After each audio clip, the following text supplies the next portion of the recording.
युद्ध कितना खौफनाक शब्द है ना। लेकिन यह शब्द एक समर्थन और साहस का प्रतीक है।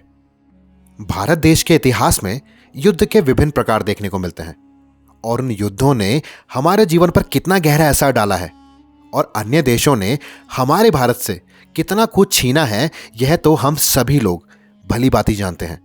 युद्ध का एक ही दृष्टिकोण है, सिर्फ तबाही।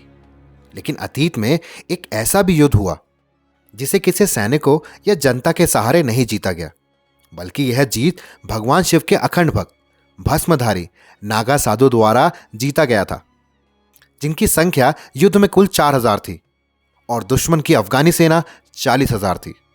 उन नागा साधुओं ने 15,000 से ज्यादा दुश्मनों को मार गिराया था।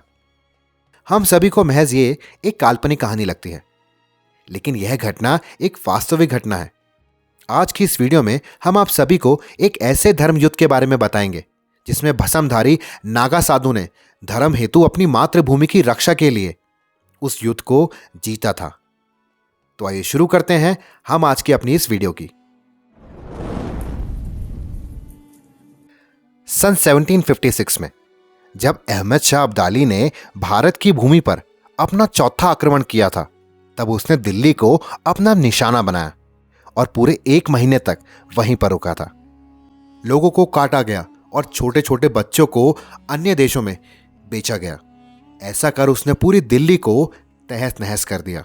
जिसके बाद अहमद शाह अब्दाली ने अपनी सेना को यह हुक्म देते हुए कहा कि आगरा, वृंदावन, मथुरा, महाबन और गोकुल में अपना आतंक मचा दो।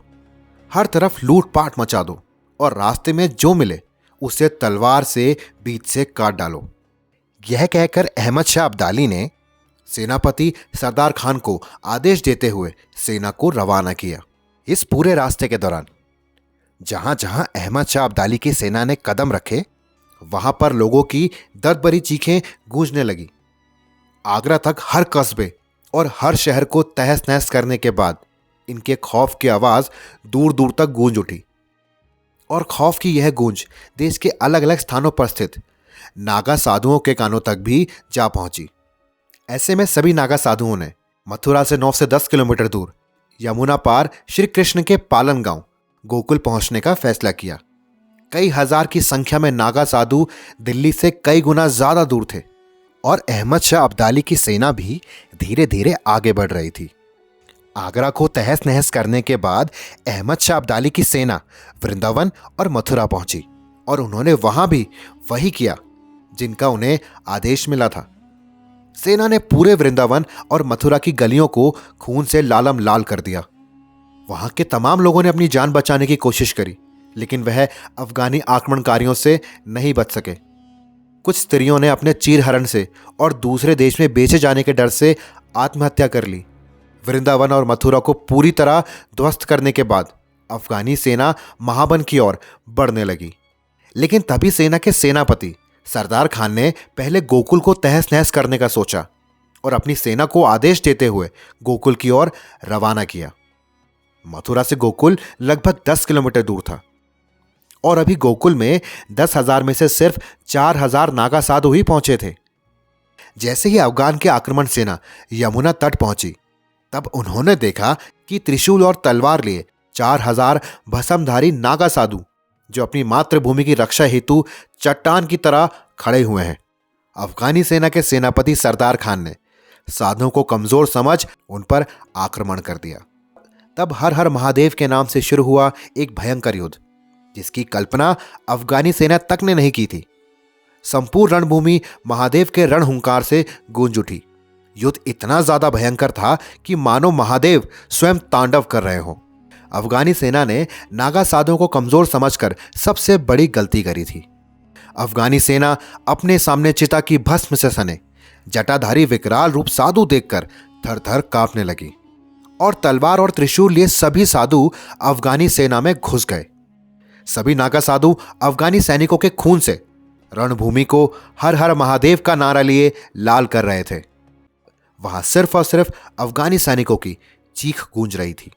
युद्ध भूमि इतनी ज्यादा भयंकर हो चुकी थी कि युद्ध को रोक पाना अब असंभव हो चुका था और धीरे धीरे बाकी बचे नागा साधु युद्ध में शामिल हुए जा रहे थे। अफगानी सेना ने भी अपना पूरा बल लगाया, लेकिन वह साधुओं की मानसिक और शारीरिक बल के सामने नहीं टिक पाए और एक एक कर रणभूमि में ध्वस्त होने लगे। एक एक साधु अकेले अफगानी सेना के 8 से 10 सैनिकों को मार गिरा रहा था और यह सब इतनी तेजी में हो रहा था कि कुछ ही वक्त में पूरी अफगानी सेना सैनिक युद्ध भूमि छोड़ वहां से भागने लगी। नागा साधु भी अपनी जिद पर अड़े रहे और अफगानी सैनिकों को पकड़ पकड़ कर मारने लगे। रणभूमि पूरी तरीके से लाशों और खून से भरी हुई थी। युद्ध इतना ज्यादा विकराल हो चुका था कि अब युद्ध लाशों के ऊपर होने लगा था। युद्ध में अभी तक अफगानी सेना के लगभग 15,000 सैनिक मारे जा चुके थे और आखिर में जब अफगानी सेना की विजय की कोई आशा ना बची, तब अफगानी सेना के सेनापति सरदार खान ने सेना को पीछे हटने का आदेश दे दिया।